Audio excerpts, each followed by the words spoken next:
कि अभी एक बड़ा ही विशेष उत्सव आ रहा है, उसका नाम है रथ यात्रा। रथ यात्रा अपने आप में इतना ऑस्पिशियस उत्सव है। एक तो इस समय पर यात्राएं बताई गई हैं। अभी जैसे गर्मी का मौसम चल रहा था, तो गर्मी जब शुरू हुई थी तो उसकी यात्रा शुरू हुई थी चंदन यात्रा से, कि ठाकुर जी को सखी कहाँ पर लेके गई? चंदन यात्रा पे लेके गई। चंदन की कुंज में चंदन की श्रृंगार, चंदन के आभूषण, चंदन के ही बैठने का, चंदन का ही ओढ़ने का, सब कुछ चीज चंदन की। फिर गर्मी और ज्यादा बढ़ गई तो फिर बना दी गई क्या? जल यात्रा, कि ठाकुर जी को कुंजों में बैठ के गर्मी लग रही है तो अब उनको यमुना जी में ले गए, नौका में विराजमान किया। भाई यमुना जी में जो है ठंडक काफी रहती है। आप देखो वहाँ पर जब हवा लगती है ना, बीच के जल के बीच में जब हम बैठेंगे बहुत ज़्यादा ठंडक रहती है और मन भी स्थिर होता है। गर्मी से जो हमारा मन विचलित हो गया था, वो मन को ठहराव करता है जल, बहुत ज़्यादा करता है। इसलिए वो यात्रा बड़ी महत्वपूर्ण है और सखियों ने यही प्रयत्न किया है सारा। ये है सारी चीज़ें साइंटिफिक ही जस्टिफाई आप कर सकते हैं कि प्रभु को भी एक ऐसी सेवा अर्पित करें जिससे कि उनके बीच का सुख बढ़े। और सुख बढ़ता कब है? जब मन शांत होता है।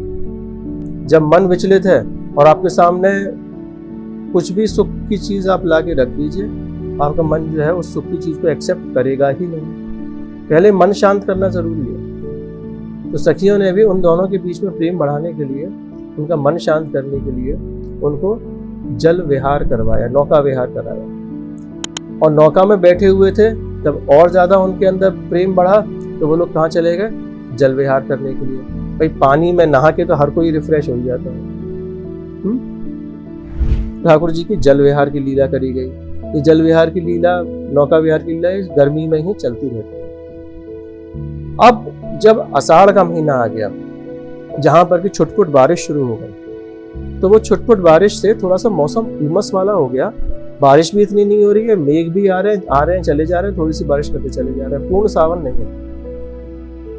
तो वहां पर आपको उस उमस के समय पर हवा की जरूरत होगी।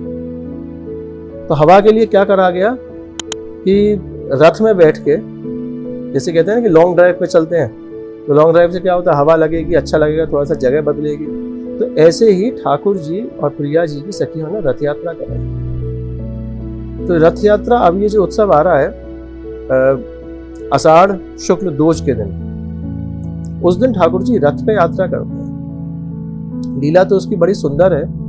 चाचा वृंदावन दास जी ने इसकी ब्रज भाव की लीला लिखी है। चाचा वृंदावन दास जी ब्रज के ही थे और उन्होंने ब्रज की सारी लीलाएं लिखी हैं। ठाकुर जी की विवाह की भी लिखी है, बड़ी विस्तार में लिखी है। कोई भी लीला किसी भी उत्सव की छोड़ी नहीं। तो ये रथ यात्रा जो होती है, ये भी एक इस तरह का उत्सव है ब्रज में कि जहां पर कि जो दूल्हा जो होगा वो जमाई अपने ससुराल जाएगा एक तरह से।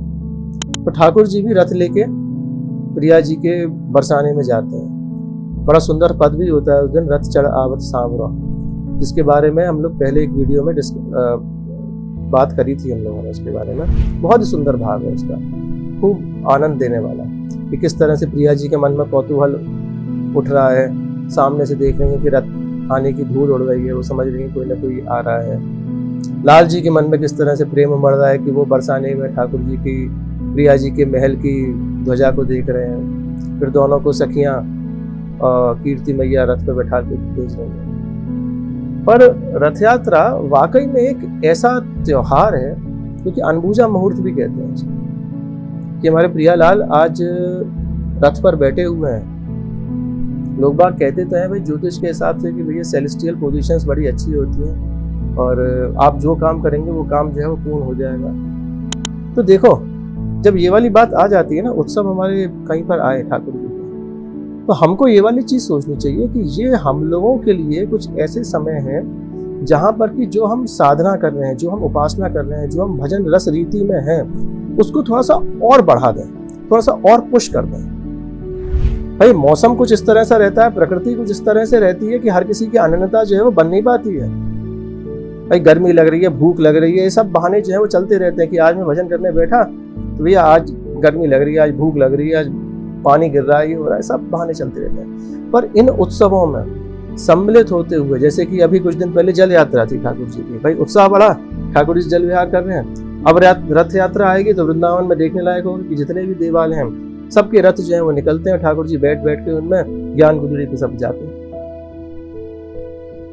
तो ये रथ यात्रा या फिर कोई भी उत्सव हुए, ये उत्सव सिर्फ इसलिए है कि आप अपने मन को एक थ्रस्ट दे सको, जिससे कि वो और तेजी से चले। कहीं पर वो स्लो डाउन हो रहा हो तो वो और तेजी से चले।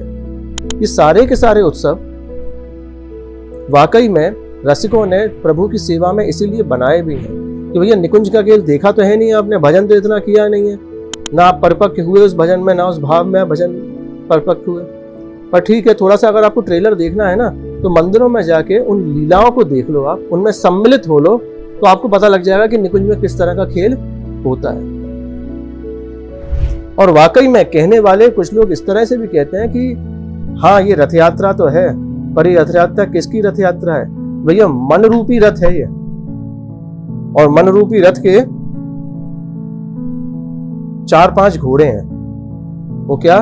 आंख, कान, नाक, जीभ, स्पर्श की आपकी सारी चीजें जो है ये क्या है? ये घोड़े हैं। आपको जहां पर अच्छा लगेगा ना, आपको वहीं पर आपके मन को ये लेके जाएगा। कुछ चीज देखने की अच्छी होगी ना, वो घोड़ा आपको उधर की तरफ खींच के ले जाएगा, आपके रथ, शरीर रूपी रथ रूपी। कोई चीज सुनने की अच्छी लगेगी तो वहां पर लेके जाएगा, बोलने की अच्छी सुनी जाएगी तो वहां पर चले जाओगे, कहीं एसी चल रहा होगा किसी कमरे में किसी जगह पर तो वहां पर जाके बैठ जाओगे। मन है ना ये सारा, वो घोड़े उसको वहां की तरफ ले जा रहे हैं। तो साधक लोग क्या कहते हैं कि इस मन रूपी रथ के ऊपर अब ठाकुर जी को सारथी बना के बैठा दो इस रथ यात्रा। जब ठाकुर जी जब सारथी बन के बैठ जाएंगे, इस पर आरूढ़ हो जाएंगे, ये गलत जगह पे जा ही नहीं सकता है। और देखो यही सारी चीजें आप किसी भी साधना में करते हो, भले ही भजन करते हो, भले ही पूजन करते हो, भले ही व्रत करते हो, भले ही कोई भी साधना आप करते होंगे, आप योग करते होंगे, उसमें सिर्फ और सिर्फ एक ही बात कही गई है। वो क्या कही है? कि इंद्रियों का आप संयम करें। पर यहां पर रस भक्ति में यहाँ के रसिकाचार्य क्या कह देते हैं कि भैया इन सारी की सारी इंद्रियों को प्रभु की सेवा में आप अर्पित कर दो ना। कहाँ पे इसमें झोल में आप पड़े हुए हो कि भैया हम इंद्रिय संयम करने के लिए हम योग करें, हम व्रत करें, हम जप करें, हम दान धर्म ये सारी चीजें करें, भूखे पड़े रहें। नहीं नहीं, ऐसा नहीं करना है आपको सिर्फ एक ही काम करना है। कहते हैं कि कहीं पे भी संयम जो शुरू होता है वो आपकी जीभ से शुरू होता है। संयम कि आप क्या खा रहे हैं, आप क्या बोल रहे हैं, रसना जीभ है। फिर दूसरा संयम होता है आपका देखने का, फिर तीसरा संयम होता है आपकी श्रवणेंद्रिय का, सुनने का। तो इसके ऊपर देखो महाप्रभु क्या कह रहे हैं? रसना कटो जो अनुरटो, निरख अनफुटो नयन, श्रवण फुटो जो अनुसुनो, बिन राधा यस बैन। देखो वही क्रम में वो कह रहे हैं कि पहले आपको किस पे कंट्रोल करना है? फिर जीभ पे कंट्रोल करना है। जीभ पे सिर्फ और सिर्फ राधा नाम हो, नहीं तो कट जाए। आंखों से सिर्फ उनके ही दर्शन करें, कानों से सिर्फ उनका ही नाम सुने। अगर आप ऐसा करते हैं तब जाके आपने उस रथ पर अपने ठाकुर जी को जो है विराजमान कर दिया। अब ठाकुर जी विराजमान हो गए तो सब कुछ चीजें अंदर ही अंदर ऐसी अच्छी जाएगी। और जीवन जीने का तरीका भी भैया यही होता है। हमेशा अपना कहते हैं ना हम लोग, भाई स्टैंडर्ड है हमारा, बहुत सारा स्टैंडर्ड है। स्टैंडर्ड ऐसे नहीं बनता है।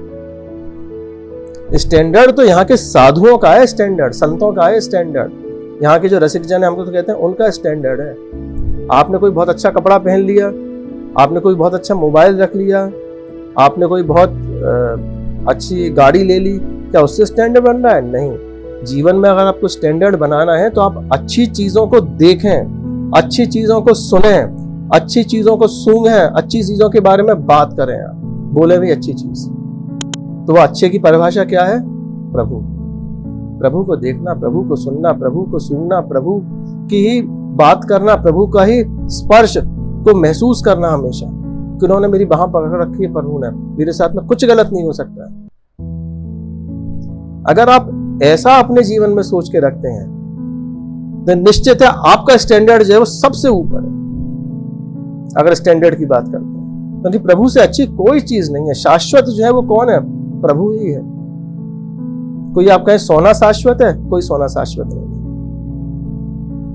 एकमात्र प्रभु से ऊपर कोई नहीं है। तो अपने जीवन में अगर अच्छे स्टैंडर्ड बनाना है तो उसके लिए क्या है, एक मंत्र देते हैं हरवंश महाप्रभु, रसना कटो जो अनुरटो, निरख अनफुटो नैन, श्रवण फुटो जो अनुसुनो, बिन राधा यश बैन। फिर कह दे रहे हैं बाद में, तनहि राख सत्संग में, अपने तन को सत्संग में रख। सत्संग सेवा, मन ही प्रेम रस भी, मन में आप क्या रखें, प्रेम रखें। और सुख चाहत हरिवंश हित, कृष्ण कल्प तरु से, उस कृष्ण कल्प की छाया में बैठ के, उनके कृपा की छाया में बैठ के उनके लिए ही सेवा करता रहे और कुछ करे ही नहीं। इससे बड़ा सुखमय जीवन आपका कोई हो ही नहीं सकता है। अगर आप ऐसा करते हैं तो आपके लिए सबसे अच्छी चीज होगी, पर आप करें तो सही। आप करेंगे आपको फर्क दिखेगा। यही उन उत्सवों की खासियत है।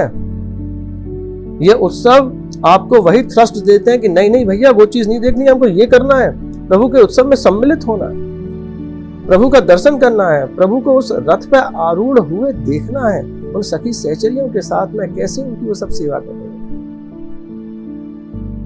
इतना वेगवान रथ उनका, इतना वेगवान रथ ठाकुर जी का, जिसमें प्रिया जी उनके साथ में विराजमान हुई हैं कि भैया हवा के साथ में चल रहा है। मौसम है ना ऐसा उमस का, तो क्या लगेगी, हवा लगेगी। उनका मन शांत रहेगा, उनको सुख मिलेगा।